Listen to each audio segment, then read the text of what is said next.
히브리서 2장 3절에서 4절 우리 다 같이 시작. 우리가 이처럼 큰 구원을 소홀히 여기고야 어떻게 피할 수 있으리요. 이 구원은 먼저 주께서 말씀하시기 시작하신 것이요 그분께 들은 자들에 의해서 우리들에게 확증되었으니 하나님께서도 자신의 뜻에 따라 표적들과 이적들 다양한 기적들과 성령의 은사들로서 그들에게 증거하셨느니라. 아멘. 지난날 제가 이렇게 성경 중에서 정말 신앙을 깊이 있게 만들어줬던 성경이 히브리서였습니다. 너무너무 히브리서를 하면서 굉장히 행복했고, 또 히브리서 덕택에 우리가 이렇게 구약에 깊은 관심을 갖게 되었고, 또 그걸 여러분들과 함께 나눌 수 있게 되어서 참 감사하게 생각합니다. 어제는 여러분들과 함께 우리 복음이 얼마나 완전한지를 말씀을 드렸었죠. 복음이 왜 완전하냐? 사실 이런 측면에서 완전하다는 것입니다. 뭔가 다른 도움이 필요 없다는 겁니다. 왜? 예수 그리스도께서 하신 일이 너무나도 완전하기 때문에 우리에게 어떤 다른 사람도 필요 없고, 우리의 좀 더 하나님 앞에 구원 얻기 위한 행위도 필요 없을 만큼 이 복음 자체는 복음으로 완전하다라고 히브리서는 말씀하고 있습니다. 이것이 이제 신약 성경 안에서는 완전히 증명이 안 되기 때문에 히브리서라는 서신을 통해서 다시 모세오경에 기록되어 있던 예언의 말씀들을 정확히 이렇게 나열해 줌으로써 우리로 하여금 다시 구약에서 확인케 하는 게 히브리서입니다. 네. 확인케 하는 게 히브리서입니다. 아멘. 그래서 오늘 두 번째 시간으로서 사실 우리가 복음이 완전해요. 그런데 좀 더 우리가 구체적으로 확고한 믿음을 가지려면 예언이 어떻게 시작되었고 예언이 어떻게 완성되는가, 그것이 예언이라는 것이 이런 것이죠. 우리가 이제 일반적으로 예수 믿기 전에 예언이란 점쟁이들을 생각하게 되는데, 성경의 예언은 그렇지 않습니다. 하나님께서 창조하셨을 뿐만 아니라 뭘 하고 있죠? 역사를 주관하고 계시는 분이라는 사실에서 확인될 때, 앞으로 미래에 다가올 예언, 주님이 다시 오실 재림이겠죠. 거기에 대해서 우리가 확고한 믿음을 가지고 주님을 기다리게 되겠죠. 그걸 지금 오늘 히브리서를 받아봐야 했던 두려움에 떨고 있었던, 정말 미래가 어떻게 될지 알 수 없는 카타콤에 있는 성도들에게 오늘 이 히브리서라는 서신을 보내서 복음이 완전하다, 예언이 완전하다, 그러므로 이제 다음번에 너희들이 가지고 있는 소망은 흔들림 없는 분명한 것이다, 이렇게 설명을 하고 있는 것을 오늘 두 번째 시간으로 여러분들과 함께 예언이 얼마나 완전한지를 함께 나눔으로써 또 여러분들 마음속에 좀 더 믿음 안에 확고한 믿음을 가져봤으면 기대하는 바입니다. 자, 복음이 예언을 따라서 완전히 성취되었음을 성경은 확증하고 있습니다. 제가 한번 지금 여러분들과 함께 나눌 수 있도록 준비를 했는지 지나갔는지는 잘 모르겠어요. 제가 그냥 건너뛰읍시다 이렇게 한 것 같기도 한데, 그게 뭐냐면 하나님께서 처음 예언이 첫 출발이 가장 먼저 예언한 자리가 어디냐면 에덴 동산의 예언입니다. 에덴 동산에서 뭐라고 말씀하시죠? 하나님께서 여자의 후손이라고 말씀하시면서 그 여자의 후손이 오면 뱀의 발꿈치를 밟게 될 것이다, 이렇게 말씀하신 것이 첫 예언이죠. 중요한 것은 여자의 후손이라는 것입니다. 여자의 후손. 그래서 하나님께서 이 여자의 후손이라는 내용을 설명하기 위해서 대략 하나님께서 그 언약한 족보들을 쭉 보면은 이스라엘에는 여자가 족보에 올라가는 예는 없는데 하나님의 예언 안에는 여자가 들어가 있죠. 왜 여성이 들어가 있느냐? 보통 보면은 누구의 아들이라고 할 때는 전부 다 남자를 지칭을 하고 있는데, 그 여자가 들어가 있다는 것은 첫 예언했던 그 예언을 하나님께서 그 족보 속에 집어넣음으로 인해서 여인의 후손이라는 것을 성경은 점점 강조하고 있지요. 이렇게 그 예언이 처음 창세기 3장에 하나님 여인의 후손이라는 약속을 하시고 계속 이 예언을 확장시켜서 점점 우리에게 그것을 분명히 보임으로써 성경은 분명히 예수님의 탄생을 바로 성령으로 잉태한, 그러니까 신성을 가진 분이 여성 곧 마리아의 몸을 통해서 출생했다, 이렇게 표현함으로써 분명히 씨는 하늘의 씨다. 뭐냐? 성령으로 잉태했다. 그러나 사람의 몸에 의해서 났다. 이렇게 말씀을 하고 있죠. 이것이 이제 조금 더 구체화된 예언으로 우리에게 확인시켜주는 부분이 바로 창세기 12장에 아브라함에게 약속한 약속. 자, 우리 모두 다 창세기 요한복음 3장 16절만큼이나 외우고 있는, 자, 하나님께서 아브라함에게 나타나셔서 하신 말을 우리가 한번 상상해봐요. 뭐라고 말씀하셨죠? 너를 통하여 천하 만민이 복을 얻게 하리니, 이렇게 말씀하고 있습니다. 이거 중요한 메시지. 이것이 성경 전체의 스케치를 한 것입니다. 자, 첫 번째는 뭐라고요? 너를 통하여. 이게 예언입니다. 너를 통하여. 그러면 아브라함뿐만 아니라 아브라함의 후손은 이스라엘이죠. 이스라엘은 뭐냐? 하나님의 경륜, 하나님의 일하심을 온 세계에 드러내는 도구로 썼다는 것이죠. 그러려면 그 도구가, 이스라엘은 이방인에 대해서 부정적이에요. 이방인에 대해서 싫어해요. 이스라엘이 얼마나 이방인을 싫어하는지를 요나서가 말해주고 있다. 여러분, 제가 강조했죠. 그렇죠? 요나 같은 마음이, 요나 한 사람의 이야기가 아니라 유대인들이 이방인을 어떤 마음으로 바라보고 있느냐를 말해주고 있는 것입니다. 왜요? 이스라엘은요, 강대국이 나타날 때마다 항상 이스라엘은 고통을 받았고 흩어졌고 고통을 받고 계속 끊임없이 그렇게 어려움을 당하다 보니까 이방인에 대해서, 그래서 요나가 제일 싫어했던 게 그 니느웨가 나쁜 놈들이었거든요. 아수르예요. 그 후손들이 아수르 후손들이거든요. 그러니까 후손이 아수르예요. 그러니까 너무너무 이 이스라엘에 대해서 거부감을 가지고, 근데 이 아수르가 망하기를 기도하고 있었는데, 아니 자기 보고 가서 아수르에 가서 니느웨 가서 복음을 전해. 근데 요나는 알지요. 회개하면 구원받는다는 거 싫다는 거죠. 저는 그 마음을 조금 알겠어요. 누가 너무 얄미운 사람이 있으면 복음 전하고 싶지 않아. 지옥 가는 거야. 이게 지금 요나 마음이다. 너무너무 힘들어. 그래서 그걸 가서 전하라는 거 가기 싫어갖고, 그래도 자기는 이스라엘의 선지자로서 책임을 다하느라고 도망갔습니다. 다시스로 도망가요. 가다가 이제 요나 얘기 잘 아시죠? 하나님께서 강제로 니느웨에 가서 복음을 전했습니다. 이건 뭘 이야기하는, 느부갓네살 왕이 봤던 그 우상의 비유를 보면 전부 다 이스라엘을 흩어버리는 일을 했어요. 흩어버리고 깨지고 흩어버리고 그 나라는 깨지고, 그렇게 계속 있었어요. 연속적인 그림이 그려지세요? 그게 강대국이 그냥 생긴 게 아니라 하나님의 뜻에 의해서 생긴 겁니다. 그리고 그 강대국이 이스라엘을 흩어버리고 강대국으로 남아있는 것이 아니라 교만해서 하나님이 깨트리고 그렇게 했습니다. 오늘 아까 창세기 12장에 뭐라고요? 너를 통하여. 근데 너를 통해서 이방인에게 복음을 전해야 되는데 이스라엘이 이렇게 생각을 하고 있으니 하나님께서 강대국을 통해서 억지로 흩을 수밖에 없었어요. 왜? 너를 통하여 하니까. 근데 통하여 해야 되는데 안 하려고 그러잖아요. 그래서 하나님이 강대국을 세우시고 흩고, 그런 일을 계속 반복해서 했던 것입니다. 천하 만민이 복을 받으리라. 이 복은 분명히 복음입니다. 아멘. 아시겠죠? 복음이 복입니다. 그래서 이것을 아브라함을 통해서 구체적으로 약속하신 약속을 성경은 전체 다 풀어놨어요. 하나는 예언이고 하나는 복음이라는 이 두 축을 가지고 성경은 쫙 이제 요한계시록 22장까지 이제 기차가 출발하는 것입니다.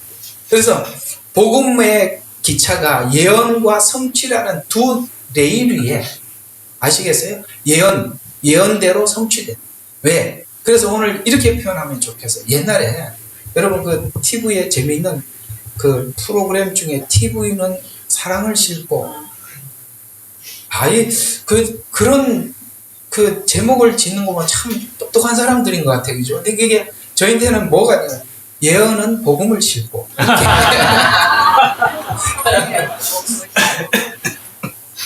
아마 평생 안 잊어질 거예요. 그죠? 예언은 복음을 싣고 그렇습니다.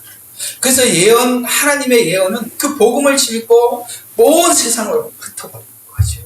그러니까 바로 그런 측면에서 보면 두 레일, 역사의 길을 따라서 올려놓지 않았더라면 우리가 믿는 이 신앙과 예수 그리스도의 복음은 신화가 되고 말았을 것입니다. 신화는 뭐가 없지요? 예언도 없고 성취도 없고 역사가 없어요.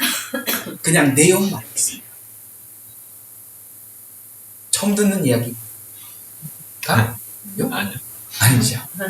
네, 자주 강조했던 부분이죠. 우리가 성경이 하나님이 계신다는 분명한 증거가 뭐냐면 하나님께서 예언하시고 예언한 대로 성취했다는 것은 역사를 하나님이 온 세상의 역사를 주관하고 있다는 것입니다. 아멘. 그래서 우리는 그냥 사람이 상상으로 만든 어떤 신을 믿는 게 아니라 창조주시고 역사를 주관하시는 그 하나님을 믿는다는 것을 예언서를 통해서 확인하는 거예요. 이토록 예언서는 우리에게 단순히 미래에 있을 어떤 상황을 설명하는 것이 아니라 예언서가 우리에게 믿음을 더해주고 있다는 것입니다. 우리가 예언에 대한 이해가 없으면 이 믿음은 흔들릴 수밖에 없었어요. 왜? 미래가 그 말한 대로 될까 말까에 대한 이 이야기는 확인을 통해서 하는 거거든요. 과거의 확인이 미래의 확인, 우리가 믿음을 갖게 하는 겁니다. 과거의 확인. 이게 바로 예언서예요. 그러니까 이미 지나간 수많은 예언들인데 우리는 지금 이 마지막 때를 살아가고 있는 우리가 받은 축복은 뭐냐면 이미 수많은 예언과 성취를 확인한 미래의 약속을 우리가 믿을 수 있는 이유는 이미 하나님께서 예언과 성취 속의 성경을, 그래서 우리가 보면은 성경과 세계사 두 책을 놓고 보면 똑같이 성경에 예언을 해놓고 세계사는 뒤를 따라가더라. 아멘. 아멘은 해야죠. 아멘. 왜 해야 되냐면 저를 위해서 하는 게 하나님께 딱 못을 박아야 되는 아멘. 아멘이시죠. 그래서 우리가 이 레일 위에 올려놓지 않았더라면 우리는 긴가민가 신화를 믿고 있었을 것입니다. 그러나 우리가 분명한 믿음을 가지는 것은 바로 예언의 성취를 통해서 확인했기 때문에 그런 것입니다. 그래서 신화는 예언도 역사도 없는 것이 특징이죠. 그러면 믿는 실체가 없고 주관자가 없는 신이 되는 것입니다. 그래서 인간이 만들어 놓은 신화에는 예언과 성취가 없어요. 전능하다고 하나님께서 아브라함이 여러 번 실수를 합니다. 그렇죠. 그 중에 가장 큰 실수가 뭐냐면 이스마엘을 낳은 것입니다. 그때 하나님께서는 아브라함에게 찾아오셔서 이런 말을 계속 반복합니다. 나는 전능한 하나님이다. 그렇죠? 나는 전능한 하나님이다. 내 앞에 온전해라. 자, 하나님의 전능함을 알면 우리는 온전할 수 있어요. 아멘. 그러니까 하나님의 전능함을 모르니까 온전하지 못해요. 전능함을 믿지 못하니까 자기 방법을 써서 하가를 통해서 이스마엘을 낳은 것이죠. 이게 이제 앞으로 여러분들에게 설명할 율법이 뭔지를 설명하는 게 이스마엘 이야기예요. 어쨌든 많이 들었으니까 그냥 이럴 때는 그냥 하나쯤 이렇게 주머니 넣어갖고 계시면 됩니다. 아멘. 나중에 이삭은 은혜를 상징합니다. 그래서 전능하다는 말은 이미 아브라함에게 말씀하신 것을 능히 이루실 능력이 있는 분이라고 지금 아브라함에게 말씀하신 것이죠. 오늘 내용대로 하자면 예언과 성취의 완전한 하나님이라는 뜻입니다. 이 부분이 신자에게 복음을 완전하게 믿는 믿음의 원천이 되는 것입니다. 정말 여러분들의 믿음의 원천이 성경을 통해서 확인한 하나님의 일하심, 하나님의 완전하심. 그러니까 그럴 때 여러분의 믿음이 완전해지는 것입니다. 그래서 우리가 성경을 통하지 않고 믿는 믿음은 전부 다 불완전할 수밖에 없어요.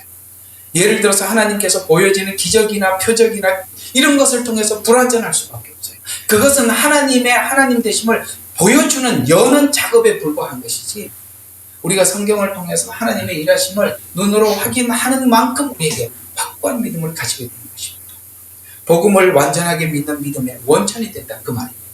히브리서는 그런 관점에서 오늘 불안에 떨고 있는 카타콤에 숨어있는 성도들에게 예언과 성취를 설명하면서 그 환난을 잘 경쟁해라. 네가 믿는 메시아는 바로 메시아가 맞다. 그분은 다시 오신다고 약속하셨고 주님은 다시 오실 것이다 라고 하나님은 이 카타콤에 있는 성도들에게 보낸 서신입니다. 어제 이 구절을 인용했지만 오늘 또 이 예언의 성취라는 관점에서 이 구절을 그대로 좀 인용을 해보면 히브리서 1장 1절과 3절도 하나님은 예언하신 것을 성취하신다라고 설명해 들어가고 있어요. 처음부터 히브리서가 이렇게 설명해 들어가고 있어요. 예언하신 분이 예언을 성취하셨다라는 이런 측면에서 1절과 3절에서 설명하고 있다는 것입니다. 그래서 이 히브리서 1장 1절과 3절을 보면 이렇게 시작하고 있어요. 전에는 선지자들을 통하여 조상들에게 여러 번 걸쳐 다양한 방법으로 말씀하신 하나님께서 이 마지막 날들에, 이 마지막 날들이라는 말은 지금 예수님이 출생하시는 그 당시를 이야기합니다. 그러니까 잘 들어요. 예언은 AD 2026년으로 하지 않고 예언은 오직 70일에로만 얘기하는 거예요. 하나님의 시간과 우리가 지금 이해하고 있는 시간은 전혀 달라요. 하나님은 70일에로 예언을 해요. 그래서 마지막 날들이라고 합니다. 왜 마지막 날들이냐면 69일에가 끝나는 게 예수님 십자가 죽음이에요. 그래서 마지막 날들이라고 하는 거예요. 그리고 하나가 남았어요. 한일에 7년. 근데 우리는 69일에가 끝나는 것은 예수님 십자가의 죽음이 69일에가 끝나는 시간이고 마지막 한일에는 우리가 알고 있는 7년 성경 요한계시록이에요. 근데 그 사이에 시간, 우리가 실제 보내는 시간은 2026년을 보냈는데 하나님 이 시간은 없는 걸로 치더라고요. 뭐라고요? 없는 걸로 친다고. 그래서 마지막 날들이라고 말씀하시는 것입니다. 자, 마지막 날들에 너무 어려운 이야기 한 거 아니죠? 스가랴서 하면서 많이 했어. 여러분이 알아들을 거라고 생각하고 말씀을 드렸습니다. 그래서 아들로 우리에게 말씀하셨습니다. 자, 보세요. 그 아들이 도대체 우리에게 구약에 예언한 대로 어떤 일을 했느냐. 자, 보세요. 만물의 상속자로 세우시고 그 다음에 그를 통하여 그분께서 세상을 지으셨다. 하나님이라고 소개하고 있어요. 이건 뭐 창조할 때 우리가 우리의 모습을 따라 사람을 만들자. 우리 왜 복수로 썼죠? 성부, 성자, 성령님 동시에 하죠. 예수님은 우주 만물을 창조하실 때, 우리를 창조하실 때 하나님으로 그 창조주라는 거예요. 그래서 그는 하나님의 영광의 광채시고 인격의 정확한 형상이고, 저는 이게 굉장히 중요해요. 이 킹제임스 성경이 이런 부분을 잘 기록한 거예요. 인격. 그래서 우리 신앙이 인격화돼요. 정상. 하나님은 사랑이시다. 그럼 우리도 그 사랑을 담고 믿어야 정상이 돼. 인격에 하나님의 인격을 보여주신 겁니다. 그래서 여기에 뭐라고 얘기해요? 인격의 정확한 형상이시고 또 그의 능력의 말씀으로 만물을 붙들고 계시고 친히 그들의 죄를 정결케 하시고 높은 곳에 계신 위엄 있는 오른편. 이게 뭐예요? 지금 예수님의 사역이 뭔지 전부 다 나열해놨어요. 그분은 오셔서 우리 죄를 정결케 하시는 분이다. 그리고 그 죄를 완성하시고 정결케 하고 완성하고 부활해서 하나님 우편에 앉아 계신다는 말은 그분은 하나님이실 뿐만 아니라 하나님 우편에 앉아 계시다. 완전한 속죄를 마치고 올라갔다. 이런 이야기를 하나님 우편에 앉아 계신다. 이렇게 표현하고 있는 겁니다. 이 짧은 이야기 속에 다 담고 있는 거죠.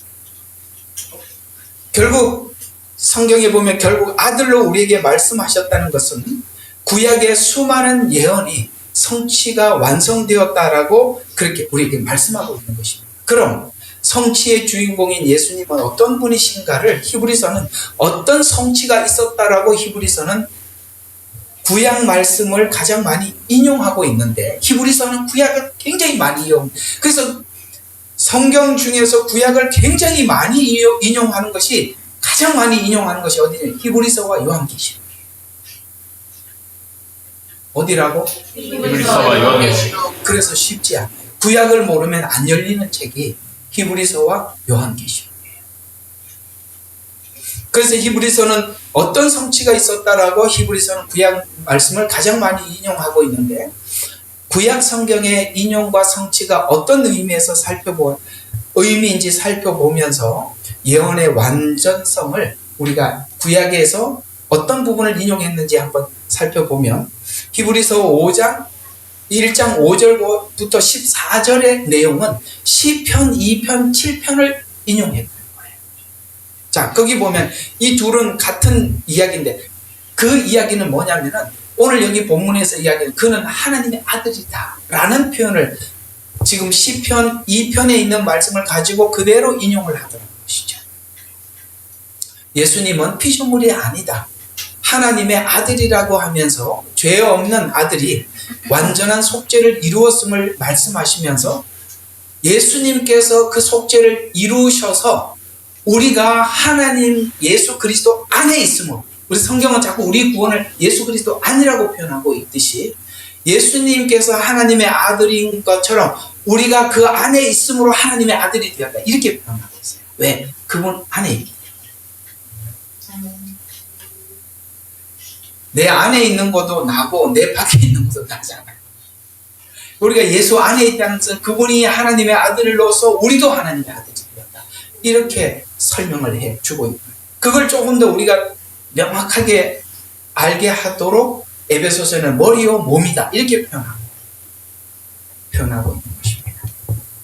예수님은 피조물이 아니라 아들이에요. 그래서 십자가의 죽음의 예언의 완성으로 얻은 구원의 성도의 은혜는 하나님 예수님과 하나가 되었다는 것입니다. 그래서 너희가 아들이 되었다라고, 이런 원리로 우리에게 아들이 됨을 설명하고 있습니다. 야, 어디를 가도 우리에게 가장 큰 자신감이 우리 아버지가 누군가. 그렇죠? 아니 우리 육체의 아버지는 다 그냥 그렇죠. 누구 아들이라고 하면 뭔 상관이 있겠어요? 누군지 알겠어요. 그러나 우리 아버지는 창조주시고 우리 아버지는 역사를 주관하시는 분이십니다. 무엇보다 가장 우리에게 행복한 건 각자 우리를 정말 사랑하시는 분이라는, 그거에 대해서는 우리는 아무도 이의가 없어요. 우리가 하나님의 아들이 되었다라고 말씀하고 있어요. 여기에 대해서 의심하지 말라. 왜냐? 너희가 예수 안에 있기 때문에, 예수님이 하나님의 아들이듯이 너도 하나님의 아들이다, 이런 원리로 우리 하나님 자녀됨을 설명하고 있다는 것입니다. 또 예수님은 하나님의 아들이기 때문에 우리도 아들이 되고, 그러면 예수님이 가지고 있는 직분이 우리도 가지고 있겠죠. 왜? 그분 안에 있어요. 그럼 우리가 또 뭐라고 이야기해요? 그 직분이 왕인 것과 같이.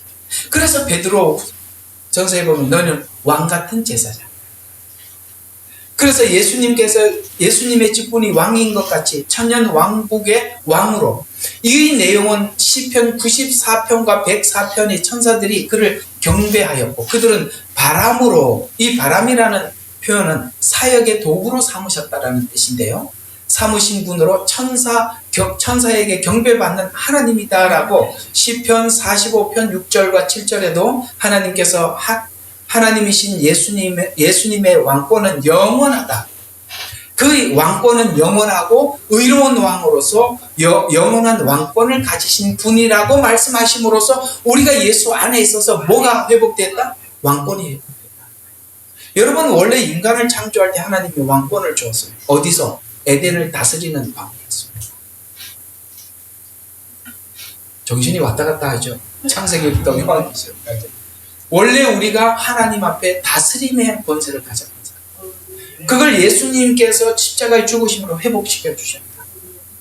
예수님이 왕인 것처럼 너희도 왕이 되는데, 우리가 천년 왕국에 예수님은 왕으로서 분봉 왕들에게 예배를 받으신다면, 우리는 예수님 옆에 신부된 왕비로서 함께 경배를 받는, 그게 무슨 황송스럽게 경배를 받겠습니까? 라고 생각하지만 그렇게 성경은 기록되어 있다.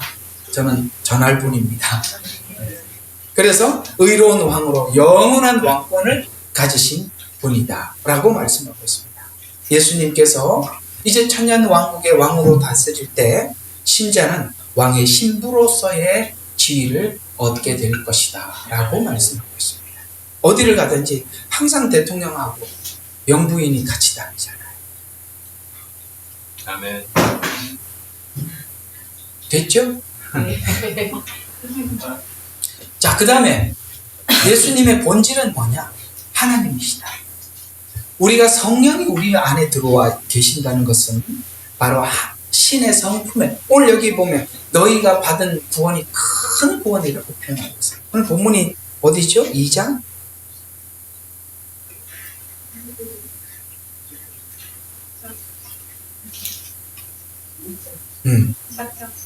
예, 3절이잖아요. 읽고도 모르다니. 자, 한번 봅시다. 자, 우리가 이처럼 큰 구원을 소홀히 여기고서야 어떻게 피할 수 있으리요? 이렇게 큰 구원. 왜 이렇게 구원인데 왜 크다고 표현할까? 다른 구원도 있어요. 요한계시록을 보면은 이 마지막 때 하나님께서 아직 이렇게 이스라엘 사람들이 이렇게 구원받는 것은 인내하여서 견뎌서 받는 구원이 있어요. 그러나 오늘 저와 여러분이 지금 받는 구원은 예수님을 영접하면 성령님이 우리 안에 들어와 계시는 신의 성품에 참여한 구원이라서 오늘 여기는 큰 구원이다 이렇게 표현하고 있습니다. 나는 여기서 아멘 소리 제일 크게 나올 줄 알았어요. 네. 아멘. 우리가 받은 구원이 얼마나 영광스러운 구원인지. 아멘. 우리가 예수님을 영접해서 성령님, 그래서 여러분에게 성령님이 탄식하는 소리도 여러분 듣잖아요. 그죠? 뭘 하려고 그러면 성령님이 옛날에는 그냥 왜 어둠 속에서 무슨 짓을 해도 아무 상관이 없었는데 빛이 우리 안에 들어와서 뭘 하려고 그러면 자꾸 성령님이 부담을 주시고 그거 아니잖아. 이렇게 맞는데요. 우기지 마라. 그럼 우리 본질은 하나님. 그리고 사역은 뭐냐? 창조 주실 뿐만 아니라 다스리시는 분이시다. 오늘 여기 시편은 히브리서는 구약에 있는 이 수많은 내용들을 압축해서 설명하고 있단 말이에요. 이 이야기는 어디서 시편에 대부분이 그러니까 요한계시록도 그렇고 신약에서 가장 많이 인용한 게 시편이거든요. 시편 102편 25절과 27절에도 보면 예수님은 태초에 땅의 기초를 두신 분이고 창조 주실 뿐만 아니라 세상이 없어져도 영원한 분이라. 영원한 분이죠. 그래서 하나님으로서 영원히 다스리는 분과 너희가 연합되어서 너희에게 영생이 보장돼. 이렇게 말씀합니다. 이제 우리 홀로 영생이, 우리 홀로 왕이, 우리 홀로 이렇게 구원이 이렇게 생각하는 게 아니라 예수님과 연합됐다는 걸 아니까 여러분들이 이게 자신감이 생기죠. 그렇습니다. 성경은 그렇게 설명하고 있어요. 예수님이 간자리에 우리도, 근데 예수님이 그 영광을 받으시기 전에 뭘 받았죠? 그렇죠. 근데 우리가 다 그걸 받고 있는 거예요. 여기서 말하는 시편의 예언이 성취되었음을 증거하면 우리는 여러 가지가 주님 믿음으로써 회복됐다는 것을 알 수 있는데, 첫 번째 신분, 하나님의 아들이구나. 직분, 왕이고 제사장이구나. 본질, 하나님의 영이 들어와서 하나님 영이 우리 안에 계시는구나. 또 사역에 있어서 창조주, 영원히 다스리심이라는 이 말을 보면 하나님께서 여러분 각자 살아가는 그곳에 제사장으로서 왕으로서 다스리고 살아가는 거예요. 다스리고. 근데 뭘로 다스리죠? 예수님은 섬김으로 다스렸어요. 예수님은 그렇게 말씀하셨어요. 제자들의 발을 씻으실 때 뭐라고 말씀하셨습니까? 그럴 수 없나이다 라고 했을 때 나는 섬기는 자로 너희 안에 섭니다. 이렇게 말씀하고 있습니다. 정말 예수님은 우리들을 섬겨주실 때 자기 생명을 다 내놓고 섬겨주셨어요. 우리는 그분이 왜 그렇게 살았는지 알지 못해. 그분이 그런 로마 병정들보다 약해서 잡혀간 것도 아닙니다. 그렇죠? 그분이 뭘 못해서 그런 게 아니라 그 길을 가셔서 피 흘려서 우리를 구원하시기 위해서 그 견디신 것이죠. 우리는 후에 그걸 알았죠. 제자들이 나중에 그걸 알고 그들은 정말 주님 앞에 평생 섬기는 하나님의 사도로 인생을 살았던 것을 우리가 볼 수 있습니다. 우리 또한 우리가 그렇게 변해가는 것이고요. 또 그렇게 살기를 하나님이 우리에게 원하시는 것입니다. 이와 같이 시편의 말씀들을 그대로 인용해서 예수 안에서 이미 성취되었다라고 우리에게 확증하고 있는 것입니다.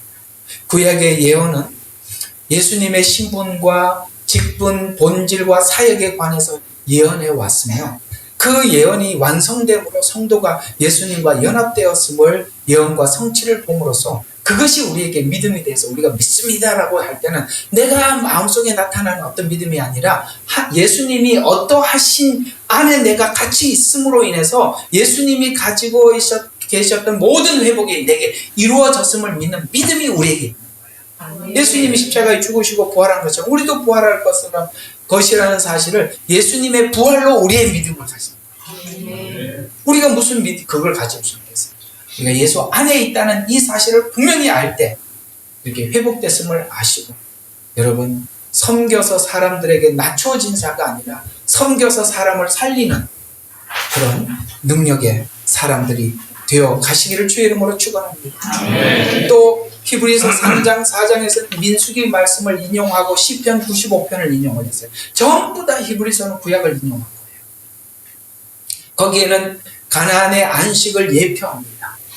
예수님은 안식을 주는 분으로 가나안 땅을 주신 그것은 안식을 위해서 주신 땅의 예표로 안식의 주인공인 예수님이 성취하심을 말씀에 참된 안식을 얻지 못했던 조상들의 불신과 완악함을 상기시키면서 지금 하나님이 가나안 땅은 안식이라고 표현하면서 그쪽으로 가라고 했을 때 그들이 지금 이것을 믿지 못해서 중간중간에 그러니까 그 안식 그리고 우리가 똑같은 거예요.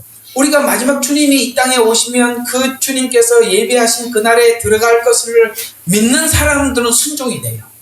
그게 여호수아와 갈렙은 그게 가능했다. 아멘. 근데 왜 이스라엘 백성은 광야에서 끊임없이 하나님 앞에 불평하느냐? 마지막 하나님 주실 이 안식에 대해서 믿지 못해서 그 얘기예요.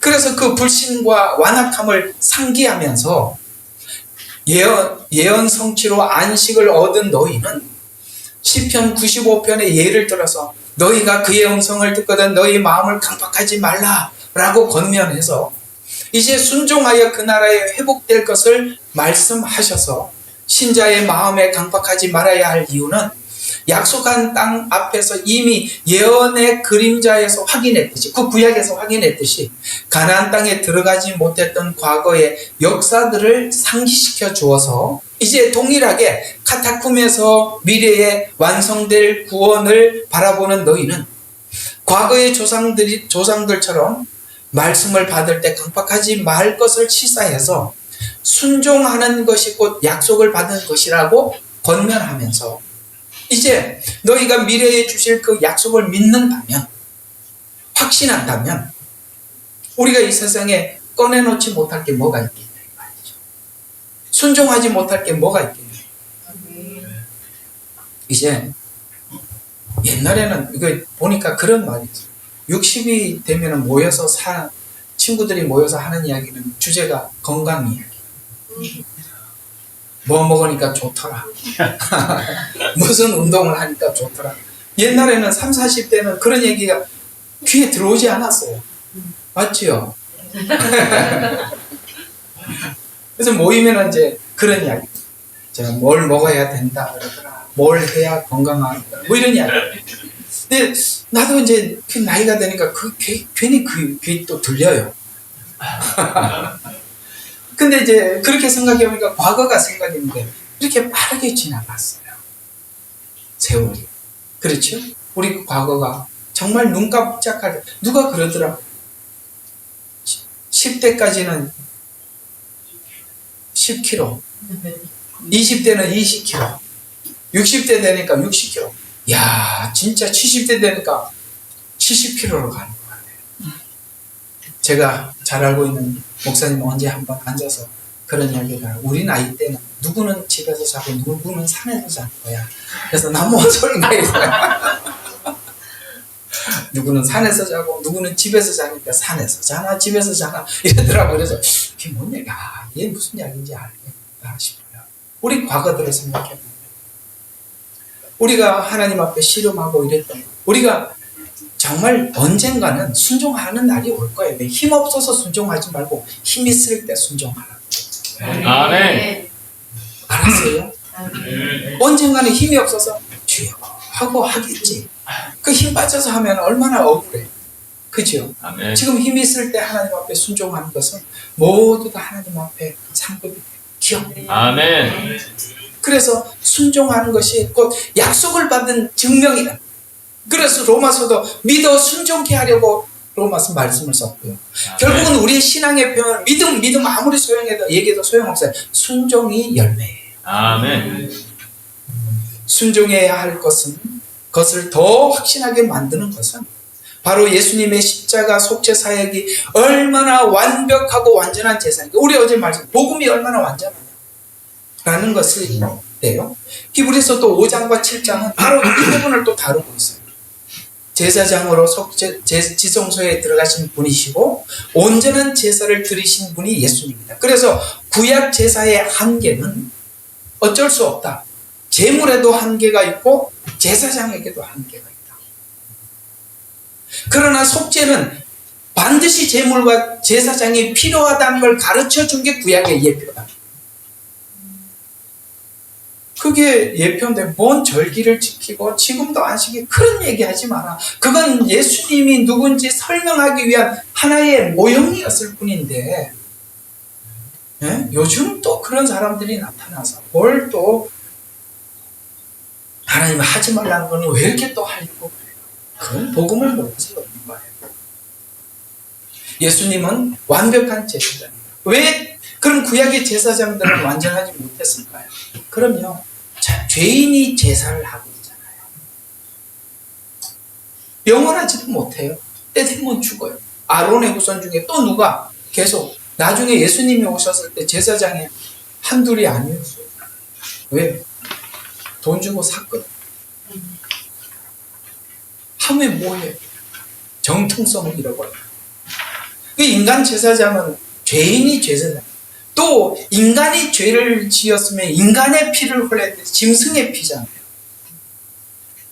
그래서 구약의 제사는 불완전할 수밖에 없어서 구약의 제사를 내내 드리면서 뭘 기대했겠어요? 완전한 제사를 드리고 완전한 제사장이 올 때를 기다렸다. 그래서 구약은 기다림이지 완성이 아니라. 왜 기다림이죠? 예언이니까.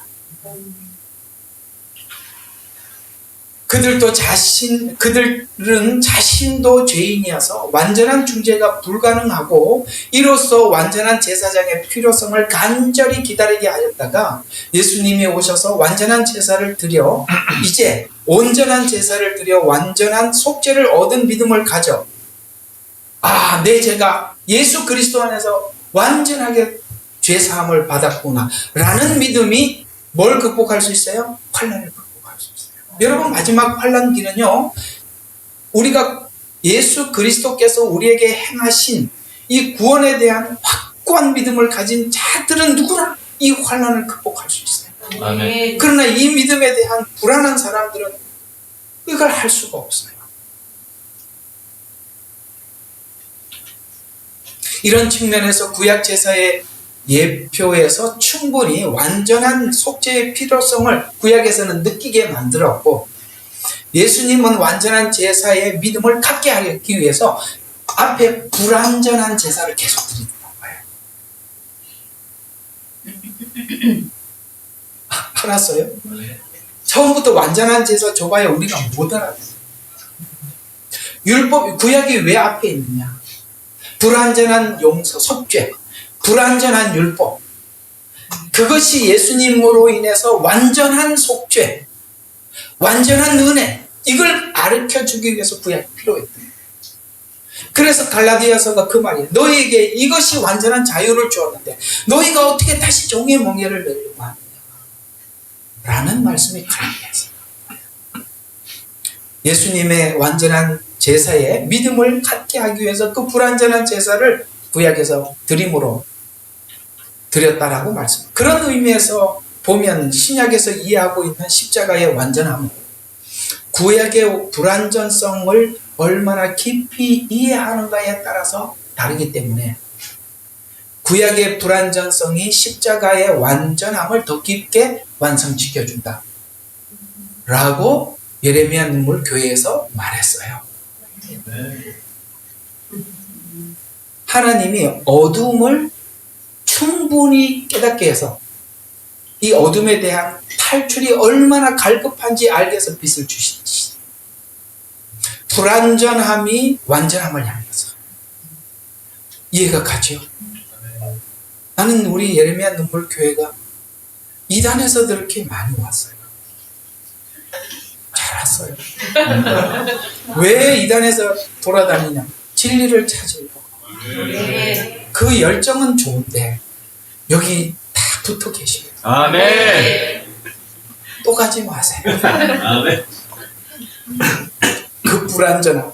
그때 그 불완전 찾아다녔던 이게 성경에서 이렇게 등장하고 있어요. 어떤 사람이 값진 진주를 찾기 위해 그게 이단을 돌아다니는 거예요.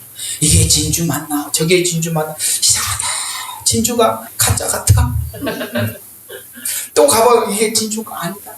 나중에 진짜 진주를 만나면 아멘. 아멘. 그래서 가짜 진주를 찾아다녔기 때문에 진짜 진주를 만나서 자기 소유를 팔아. 이게 무슨 뜻이냐면 진짜를 만나면 우리 모든 것을 다 내려놓을 수 있어요. 아멘. 내 자존심도 내려놓을 수 있고 내 미래의 목적도 내려놓을 수 있어요. 그게 자기 소유를 팔아서 값진 진주를 샀느니라. 그래서 우리는 가짜인테 가서는 다 내놓을 수 없어요. 딱 보니까 아닌 것 같아서 꺼낼다 그래서 이거 아닌 것 같아. 그죠? 여기 진짜만 받았으니까 다 할 수 있어요. 그 얘기예요. 왜 구약이 진주를 찾아 헤매게 만들었다는 거예요. 구약이. 와, 이렇게 넓어지죠? 성경을 보는 시각이. 구약은 찾아다니는 시간. 여러분에게도 이런 구약과 같은 시간이 필요했어요. 왜? 값진 진주를 만나야. 그래서 십자가의 완전함을 더 깊게 완성시켜 주는 것입니다. 죄인을 상징하는 아브라함이 멜기세덱이라는 자를 만나서 전쟁을 하고 이기고 돌아왔잖아요. 여러분 연합군하고 한 족장하고 싸워서 족장이 이겼어요. 이 말이 돼요? 연합군하고 족장하고 싸웠어요. 아무리 잘 싸워도 이 연합군을 어떻게 이기겠어요? 근데 아브라함이 알았어요. 이 땅을 준다고 약속했는데 이 전쟁에서 실패하고 돌아가면 다시 갈대우로 돌아가야 되잖아요. 전쟁에 실패한다. 근데 인원에 상관없이 이기게 해주신 거예요. 그때 아브라함이 뭘 딱 느꼈냐면 이 땅을 하나님 주신 땅이 맞구나. 그래서 누구를 만나요? 멜기세덱. 요 멜기세덱은 성경이 말을 많이 하죠. 단순히 몇 가지만 강조하고 싶어요. 족보도 없고 이름도 없고. 예수님은 족보 없이 나신 분이에요. 족보도 없어. 이름도 없어. 아무것도 없어. 왜? 그거는 하늘 족보, 성령을 의미하는. 멜기세덱은 곧 누구를 상징하는 거예요? 예수 그리스도를 상징하는. 곧 하나님. 그래서 여기 이런 말씀이 등장하잖아요. 아브라함이 멜기세덱을 만나 가나안 땅 왕들과 전쟁하여 승리한 전리품 11조를 드렸다는 것은 하나님 됨을 인정했다는 뜻이에요. 야곱도 그러잖아요. 아브라함이 드린 것처럼 베델로 돌아오게 한다.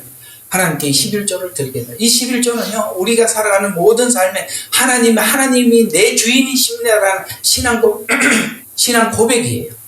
그래서 전리품의 11조를 드린 사건은 약속하신 땅을 확보하는 전쟁을 승리케 하신 하나님은 그 약속대로 전에 아브라함에게 이 땅을 주셨다라고 약속하신 대로 그 땅을 아브라함에게 주셨음을 하나님 앞에 신앙 고백했던 행위입니다. 성도는 우리와 이와 같이 아브라함이 신앙 고백을 한 것처럼 성도는 미래의 새하늘과 새 땅을 주실 약속을 믿는 믿음으로 우리는 우리 이 땅에서 나그네 같은 인생을 살아가는 이 땅에서 하나님은 환난을 승리하고 히브리서의 예언을 인용해서 믿음을 확인시켜 주고 있듯이 멜기세덱을 상징하는 예수님은 우리가 믿는 예수님 완전한 대제사장으로서 인간 족보가 아닌 마리아의 몸에 성령으로 잉태하신 하나님으로 오신 죄 없으신 분으로 단번에 속죄를 이루시고 단번에 지성소에 들어가서 불완전한 제사장과 다르게 온전한 제사를 드려 신자의 우리 모든 죄를 속죄하셨다. 이 사실을 역사적 예언, 이게 등장하는 게, 이게 구약이 자꾸 이게 전부 다 이런 이야기. 이렇게 용서를 받는다. 그 역사 속에 주님은 이렇게 오신다. 예언서, 구약이 전부 다 그런 이야기. 여러분, 지금 모세오경에 있는 이 화요일날 성경 공부, 이런 굉장히 은혜가 되죠. 신약에서만 우리가 찾으려고 그러면 뭔가가 결론은 맞는데 과정을 모르니까 답답하잖아요. 근데 이 과정을, 원인과 과정을 거기서 보니까 우리가 이게 얼마나 확고하게 했냐, 거기다 못을 붙이고 거기다가 못을 하나, 두 개, 세 개 더 붙여서 움직이지 않는 믿음이 돼요. 그래서 예수님은 단번에 지성소에 들어가 불완전한 제사장과 다르게 온전한 제사, 그러니까 제사장들이, 구약의 제사장들은 매번 지성소에 들어갈 때마다 1년에 한 번씩 들어갔다가 또 커튼은 그대로 있었어요. 또 들어가려고 그러면 또 1년에 한 번씩 그래요. 주님이 오셔서 휘장을 찢어버렸다. 우리는 그래서 하나님 보좌 앞에 직접 나갈 수 있게 만들었다는 거죠. 성경에 보면 그렇게 나와 있죠. 예수님이 죽으실 때 휘장이 찢어져서, 그거는 성소와 지성소를 가로막고 있는 그 커튼이 찢어진 겁니다. 그래서 단번에 지성소에 들어가서 불완전한 제사를 다르게 온전한 제사를 드려 신자의 죄를 속죄, 이 사실의 역사적 예언을 통해서 역사적 사실 가운데 완성되었다라고 히브리서가 이렇게 설명을 해 주었기 때문에 그들이 믿음을 가졌어요. 예언은 그렇게 믿음을 갖게 만든 거예요. 그래서 이 확신을 지금 카타콤에 있는 성도들에게, 너희는 예언의 완성자 예수님을 눈으로 봤잖아요. 지금 보고 거기 간 거잖아요. 이거는 이 사람들은 예수님 오신 이후의 사람들이니까. 그래서 히브리서 11장을 쭉 설명하면서 봐라. 초림도 보지 못했던 선진들의 믿음을 봐라. 예수님이 오실 것이다라고 약속만 받고도 이렇게 살았다. 그게 구약의 아브라함부터 쫙 11장에 등장하는 사람들은 전부 다 구약의 사람들이에요. 근데 그들은 초림을 보지도 못했던 선지들은 초림하실 예수님을 보지도 못했고 그저 미래에 오실 것이라고 예언으로 받았지만 그들은 세상이 감당하지 못하는, 놀라워요. 우리는 세상이 너무 무거운데 그 사람들은 세상이 감당하지 못하는 사람으로 살았다. 예언을 받고도 보지도 못했는데, 이 말은 뭐예요? 너는 봤지 않냐? 이런 이야기가 돼요. 감당하지 못하는 사람들이었다고 말하면서 구약의 성도들도 더 나은 본향, 영원한 도성을 바라보면서 이 일을 완성하실 예수님을 기다려봤다. 이 날은 예수님께서 십자가에 죽으셔서 죄를 용서하시고 부활하셔서 의롭게 하시고 영원한 소망을 주셨다. 실제 그 날을 기다려왔는데, 마태복음 27장 51절과 53절의 말씀처럼 구약의 수많은 그 예언들이 드디어 성취되는 것을 너희들이 봤잖냐. 어떻게 되었어요? 예수님께서 죽으실 때 성소 휘장이 찢어졌는데 위로부터 아래로 찢어졌다고. 왜 위라고 표현했느냐? 보통 우리가 뭔가를 찢을 때 아래에서 위로 찢어요. 인간이 찢어요. 그러나 하나님이 찢었기 때문에 위에서 아래로 찢어진 겁니다. 아멘. 그게 언제 일어났냐? 예수님께서 창에 맞으실 때 마지막 피를 물까지 쏟아주는 그 순간에 찢어졌다.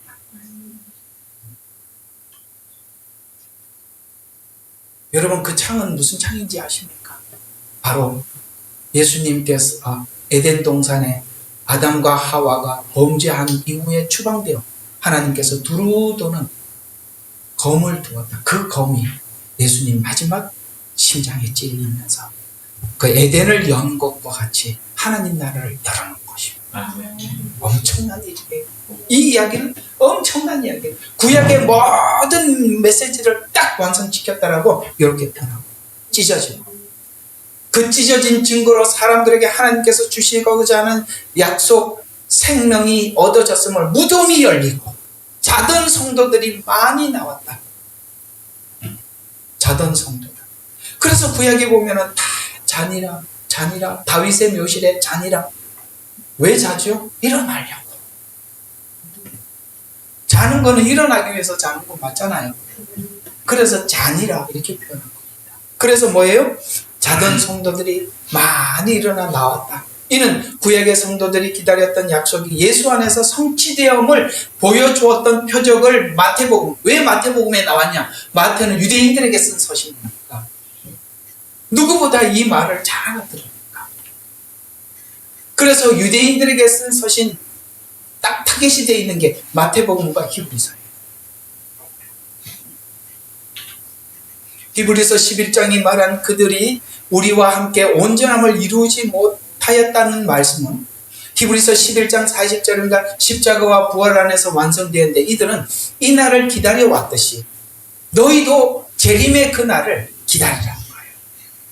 그들이 구약의 성도들이 초림의 날을 기다리듯이 오늘 우리도 재림의 날을 기다리라 라고 말씀하고 있습니다. 이와 같이 기다려야 하고 인내해야 한다라고 말씀하고 있습니다. 히브리서 11장 39절과 40절에 보면 이들은 다 믿음으로 증거를 받았으나 약속을 받지 못했다. 계속 선지자들 통해서 예언은 받았는데 눈으로는 못 봤다. 그래서 약속을 받지 못하였으니 이는 하나님이 우리를 위하여 더 좋은 것을 예비하였은즉 우리를 떠나서는 그들이 온전한 우리를 떠나서는 이 말은 눈으로 본 너희 그들이 기다린 걸 너희들이 봤다 이 말이에요. 우리를 통해서. 그러니까 이제는 여기서 말하는 우리는 누구냐면 예수님의 부활을 본 자들로서 증거하는 자들. 이게 잘 안 먹히는 것 같다. 여기서 말하는 우리는 지금 카타콤의 성도들이고 그들이 기다려와요. 근데 우리는 지금 그걸 뭐 하고 있어요? 증거하고 있잖아요. 그래서 그 말이에요. 하나님이 우리를 위하여 더 좋은 것을 예비하여 우리를 떠나서는 그들이 온전함을 이루지 못했다는 말은 너희 때문에 그들이 구약의 성도들이 온전했다는 게 아니라 너희들이 본 것을 증거함으로써 넘어갑시다. 자, 신자된 성도들은 우리가 살고 있는 이 땅이 그래서 뭘 알게 되냐? 그렇구나. 이제 다 깨닫는 거예요. 바로 우리가 이 땅이 순례자의 길. 저 멀리 배는 나의 시온성 거룩한 곳 아버지 집. 내 아버지 집에 가고자 온 밤을 새워. 길을 빈들이나 그 다음에 어쨌든 있어요. 이 몸이 고날지라도 오늘은 이곳 내일은 저곳 추복은 참아요. 주님을 만나보면 이 마음이 안 들 수가 없어요. 그죠? 나는 순례자. 우리가 남은 이 땅의 사명이 뭔가 이 복음을 증거하라고 하나님 우리를 권하셨구나. 이걸 모를 리가 없다는 것이죠. 순례자의 땅임을 알고 살았습니다. 순례자로 살 수 있었던 것은 그들이 왜 그래 순례 약속을 믿기 때문에 그리고 기다리고 살았기 때문에 순례자의 길을 거부하지 않고 삽니다. 참 우리가 살아보면 그래요. 다 성경이 말하는 그대로예요. 전도서가 뭐 빈손으로 왔다 빈손으로 가. 옛날에 누가 이걸 노래도 만들었죠. 그죠? 빈손으로 왔다 빈손으로 가는 것 그것은 인생. 민혜경 씨가 맞아요. 우리는 빈손으로 가요. 그러나 다 빈손으로 가는 거예요. 뭘 챙기겠어요? 저는 신학교 다닐 때 하나님 좋은 교훈을 하나 주셨어요. 신학교 이제 야간을 다녔어요. 낮에는 아르바이트를 하고 사모님도 피아노 레슨을 해서 그 돈을 보충을 해서 어떨 때는 기름값이 없어서 못 갈 때도 있었어요. 참 그렇게 하나님 또 학교를 보내시더라고요. 근데 제가 다녔던 곳이 이제 자동차 학원이. 근데 내가 여러분들 자동차 세울 때 내가 말을 잘하면 핸들 2바퀴 반 이런 거 T자, S자 뭐 이런 거 했잖아요. 네. 교육을 많이 시켜서 보면 근데 그 이제 자동차 학원 사장님이 얼마나 부자인지 제가 알고 있는 그 자동차 학원이 있는 하나 이제 리예요. 리. 무슨 리. 근데 언제 한번 그 무슨 일이 있어서 등기를 떼러 갔는데 가보니까 동네 3분의 1이 자기 땅이더라고. 그 동네의 전부 3분의 1. 근데 이렇게 가난하게 사는 사람도 처음 봤어.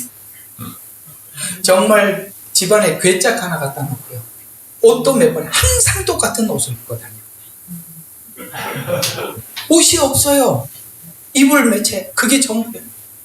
돈 1,000원 발발발 떨어요. 근데 자식들을 보니까 아버지가 언제 죽나 하고 쳐다보고 있는 그 당시만 해도 딸들에게는 상속이 없어서 시집을 안 가요. 나이가 40이면 40대 중반인데 왜 안 가냐 물어보는데 아버지 죽고 상속받아 가요. 그러니까 그거 모아놓으면 누구 거가 되겠어요. 다들 앉아서 이제 그 뭐 벌써 딱 끝나면 그거 여기 땅 준비하고 있는 거예요. 형제들. 왜 그렇게 사냐. 그래서 성경에 보면 가지고 온 것이 없은 즉 욥기에 그러잖아요. 우리도 아무것도 가지고 가지 못하리. 예수 안 믿고 하나님 안 계신다고 아무리 소리 질러도 죽으면 바로 예수님 앞에서 걱정하지 마.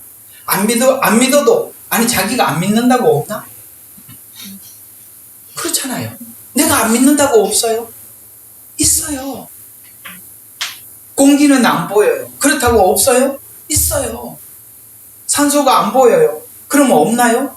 있어요. 사람들이 답답한 게 보는 것만 믿는 거예요. 지금 세상은 자꾸 그렇게 사람들의 생각을 바꾸고 있는 거예요. 보는 것만 믿어라. 안 보이는 건 없다. 얼마나 꽁대거리 같은 생각이냐. 네? 정말 꽁대거리 같은 생각. 그러면 왜 이런 말을 안 해요? 왜 정신이 없다는 말을 왜? 정신이 보여요? 안 보이잖아. 근데 정신이 있잖아요. 참 답답한 게 이 공산주의가 나오면서 그런 사상들이 쭉 펼쳐지면서 사람들이 보는 것만 믿으려고 그러는데 여러분 안 보이는 게 보이는 거를 지배합니다. 아멘. 그렇지 않나요? 순례자. 왜 우리가 순례자로 살아갈 수 있느냐? 결과를 아니까. 마지막을 아니까. 우리가 순례자로 살아갈 수 있고 양보하며 살 수 있고 희생하며 살 수 있는 것입니다. 그래서 믿음의 사람들이 어떻게 살았나 하고 관찰을 해봤더니 히브리서 11장 9절에 아브라함은 약속의 땅을 받았지만 평생 뭘로 살았어요? 나그네로 장막에 거주했다. 이렇게 말씀하고 있어요. 믿음은 현실의 인정보다 하나님의 약속을 더 붙잡는 삶을 의미하는 것입니다. 순례자로 살아갈 때 약속을 마음에 두고 살아가게 됩니다. 그래서 우리가 이 순례자의 삶, 하나님이 지으실 터를 바라보면서 미래를 바라보면서 살게 됩니다. 하늘의 도성을 소망하게 됩니다. 그리고 세상의 유혹에서 자유함. 그 사람이 자유함. 세상의 유혹이 그를 아무것도 할 수 없어요. 왜? 목적지가 여기가 아니에요. 우리 육체의 쾌락을 위해서 사는 게 아니에요. 하나님의 약속을 믿고 살기 때문에. 그래서 부귀에 집착하지 않게 되는 것입니다. 고난과 시험 속에서도 믿음으로 믿음을 선택하는 것은 고난을 선택했다는 말로 히브리서 11장 24절과 25절에 보면 이 하나님의 미래의 약속을 믿었던 모세는 애굽의 모든 부귀영화를 거절합니다. 그리고 하나님의 백성과 함께 고난받기를 선택했어요. 오늘 그 길을 함께 가는 사람들은 이렇게 같이 만나니까 얼마나 좋아요. 그래서 선택하고 믿음은 당장 손해와 고통을 감수하면서도 장차 받을 영광을 바라보는 태도인 것입니다. 약속을 멀리서 보고 소망 가운데 견뎌냈습니다. 이 소망은 다음 시간에 히브리서 11장 13절에 믿음의 사람들을 이 땅에서 그래서 저 사람들은 외국인이야. 저 사람들은 나그네야. 라고 고백을 했습니다. 저번에 우리 목사님 댁에 가서 오늘 이 모세 이야기를 좀 했는데 여기다 한번 더 해보면 좋을 것 같아요. 시간이 좀 괜찮아요. 우리 이제 사모님하고 저는 이제 청년 때 고등부 교사를 하게 되었습니다. 고등부 교사를 하면은 1년마다 짐지는 게 문화개밥 아시죠?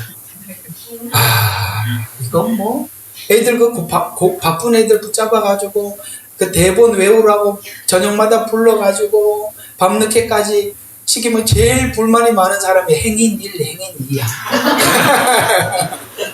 그 중에 행인 2는 더 불만이 많아. 왜 잠깐 지나가는데 왜 매일 와서 하라고 연습하냐고. 사실 하는 거는 주인공밖에 대본 외울 게 없잖아요. 그러다가 그 행인 1, 2는 둘이서 놀다가 야야야 근데 다음 순서 그럼 이렇게 지나가는 거지. 참 그 말씀이 오늘 이 나그네, 행인, 외국인 이 말. 우리는 관광을 가면 그냥 지나가서 어떻게든 잘 그냥 놀다 돌아올 생각을 하지 거기다 집을 짓고 땅을 이런 생각은 안 하잖아요. 뭐 주시면 받는 거고 우리가 살면서 그걸 가지고 또 하나님 뭐 하라 그러면 하는 거고 우리가 늘 그런 마음을 가지고 사는 것이지. 이 땅은 영원하다 이렇게 생각하지는 않지 않습니까? 우리 모두 다 그런 마음으로 사는 거죠. 이 땅에 외국인이다 나그네라고 고백했습니다. 왜 그렇게 살았느냐? 히브리서 11장 16절에 그들은 더 나은 본향 곧 하늘의 도성을 사모하고 살았기 때문이다 라고 말씀하고 있습니다. 그래서 이렇게 미래를 바라보고 하나님의 약속을 붙잡고 살았던 사람들의 삶에 대해서 그들은 이것을 그저 믿음으로 간직하는 것이 아니라 순종으로 표현이 되더라.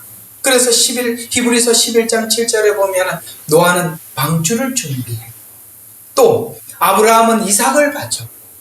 그 다음에 히브리서 11장 31절에 라합은 정탐꾼을 숨겨주고 정말 믿음의 행동들을 하며 순종하면서 뭔가를 하면서 살아가더라 라고 말씀을 하고 있는 것입니다. 뭔가 우리가 하나님을 향해서 흔적을 남기고 살아야 하지 않겠어요?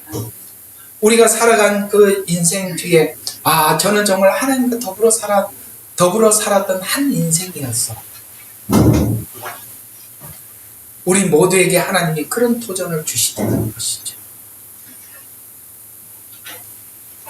그들의 믿음은 단순한 고백이 아니라 행동과 순종으로 증명된 믿음이었습니다.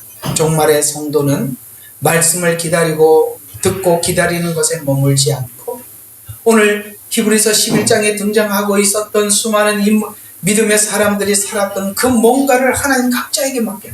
너는 라합과 같이 정탐꾼을 숨길 수도 있고 하나님께서는 누군가를 통해서 이삭을 출생케 하시기도 하고 아브라함처럼 혹은 누구에게는 다윗처럼 하나님께서 각자의 부르심이 있을 것입니다. 믿음의 표현을 할 때 하나님을 믿고 나아갈 때 여러분을 통해서 하나님은 하나님을 드러낼 것입니다. 그 깊은 오지에 가서 저기 가서 이렇게 아시죠? 제가 어디 갔다 온지. 거기 가서 이렇게 복음을 전하러 가면 저는 이렇게 누구에게 이렇게 안수하고 기도를 하면 잘 안 돼요. 근데 거기 가니까 하나님이 하시더라. 그래서 여기 오면 되는구나. 왜요? 그곳에 가서 그래도 하나님을 믿는 저를 보내서 하나님을 증거하라. 제가 가서 말만 하고 안 되니까 하나님이 누군가를 통해서 하나님을 드러내고 사람들 저분이 이렇게 예수의 이름으로 기도했는데 그 예수님이 누구지? 그러니까 얼마나 답답한지 아세요? 그런 데 가보면요 막 복음을 전하고 예수님이 구원자라고 얘기하면 나중에 정말 기가 막힌 소리를 여기 같이 온 일행 중에 예수가 누구냐? 이럴 정도로 한 번도 들어본 적이 없는 거예요. 예? 여기 온 사람이 예수님이 그렇게 한다면 여기 구원자 온 사람 중에 누군지 소개시켜달래. 이럴 정도로 한 번도 얼마나 못 들었으면 그런 말을. 근데 또 신기한 게 하나가 또 뭐가 있었냐면 가서 복음을 전했더니 잔뜩 경계하는 거예요. 그래서 왜 경계하나라고 봤더니 그 중국에 이단이 벌써 왔다 가서 한 번 하고 갔어. 한 번 걷어갔어. 그래가지고 우리 전에 왔는데 우리가 손해를 엄청 봐요. 도둑놈들이 왔다는 거지. 그래서 우리가 미리 가야 되는데 얘들이 먼저 가구나. 이런 데도 있어. 한 번도 안 가서 누군지도 모르는 데도 있어. 참 별 사람이 다 있었어. 그러면 예수님을 영접하면 성경책을 주니까 이 성경책을 가지고 어떻게 합좀 막 어떻게 할 줄을 몰라요. 왜 그러냐고 봤더니 혹시나 누가 이게 들키면 큰일 난다고 어디 가서 감추려고 막 들고 어떻게 할 줄 모르는 거예요. 아, 이렇게 막 사람 두려우면서 하여튼 별별 곳이 다 있었어요. 그러나 우리 주님께서는 여러분들 주변에 있는 가족들 중에 예수님을 믿지 않는 그 선교사로 보내셔서 여러분을 통해서 하나님을 드러내기를 바라고, 혹은 하나님을 알지 못하는 어떤 세상에 보내서 우리로 하여금 하나님을 자랑하고 싶은 자로 하나님 세우시는데, 그 자랑하려면 세상과 다른 삶을 살아야 하는데, 세상 사람들은 섬김을 받으려 왔지만 우리는 주님께서 우리를 섬기려 하고 하기 위해서 오셨듯이 여러분이 그렇게 섬기며 살아갈 때 하나님이 영광을 받으시는 거예요. 그것은 손해가 아니라 우리가 나 주의 기쁨 되기 원하네 라는 찬양처럼 그것이 하나님의 기쁨이 되는 것입니다. 결론입니다. 예언은 하나님의 전지전능하신 안에서 안전합니다. 예언의 완전함은 믿음은 믿음의 삶을 살게 하고, 이게 이제 오타가 많잖아, 그죠? 믿음의 삶을 살게 하고 세상에 미련 없는 삶을 살게 합니다. 자, 우리에게 숙제가 두 가지 있어요. 뭐예요? 순종하는 것. 그 다음에 또 하나는 뭐예요? 세상에 미련을 갖지 않는 것. 이 두 가지인데 이거는 필연적으로 믿음 없이는 절대 불가능한 일이에요.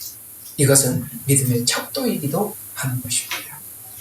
성도가 삶을 살지 못하는 이유는 믿음의 이유지만 그 중에 예언의 믿음이 없기 때문에, 미래의 하나님의 약속에 대한 확고한 믿음이 없기 때문에 예언을 믿는 믿음은 믿음의 결정체입니다.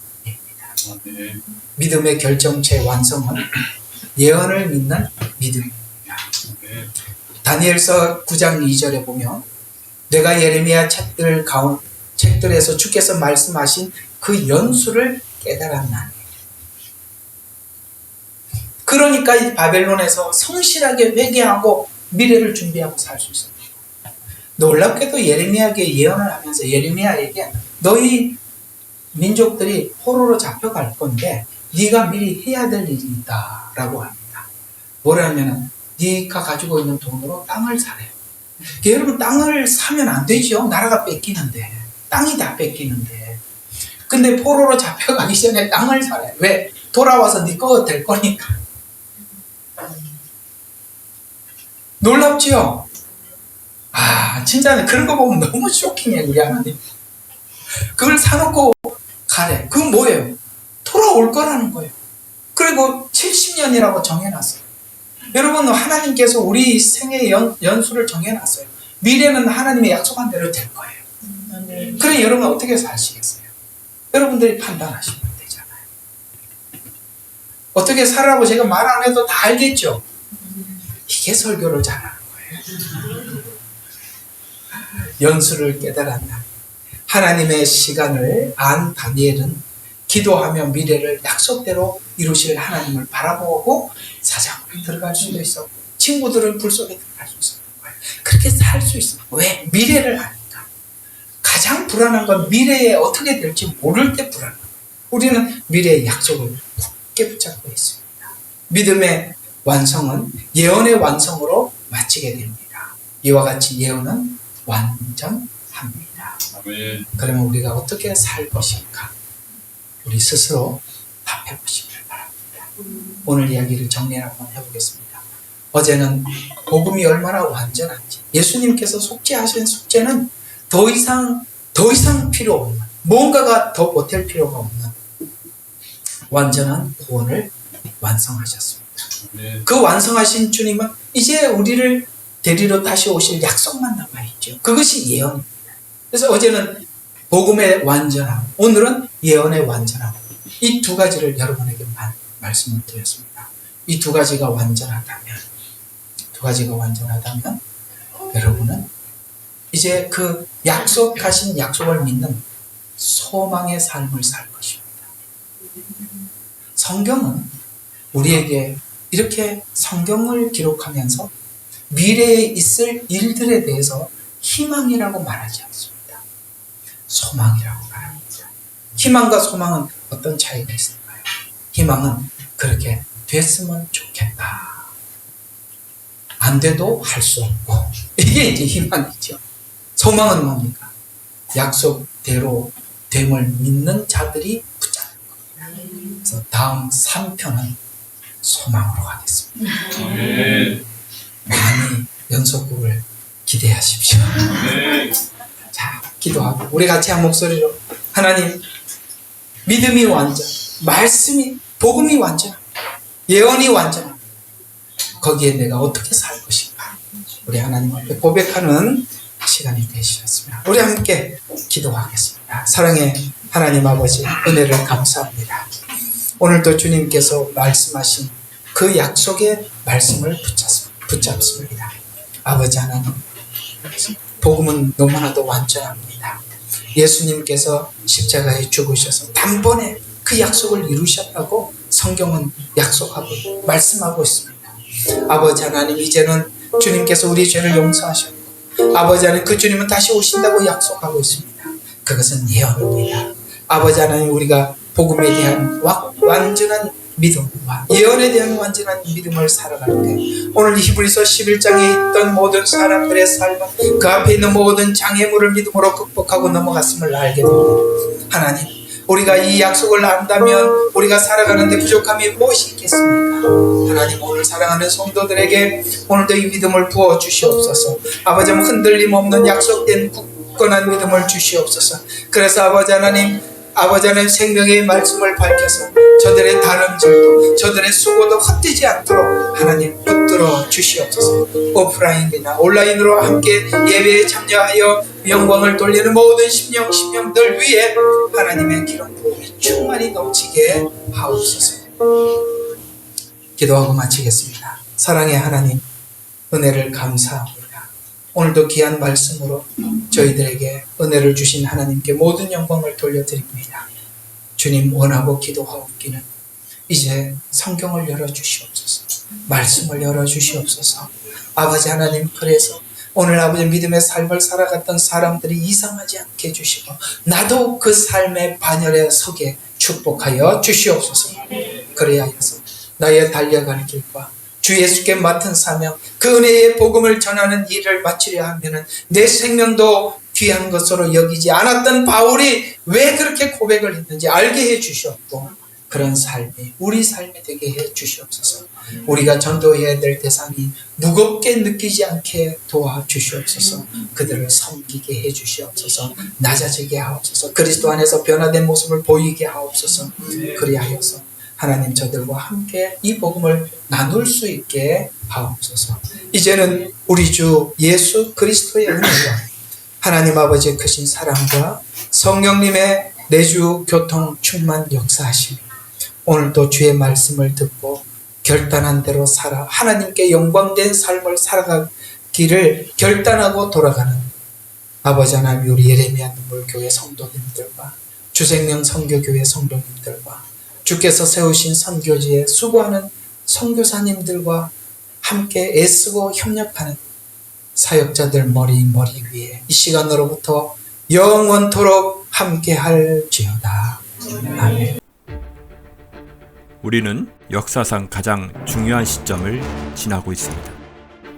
하나님께서는 하나님의 일을 하시기 전에 사람을 준비시키셨음을 우리가 알고 있습니다.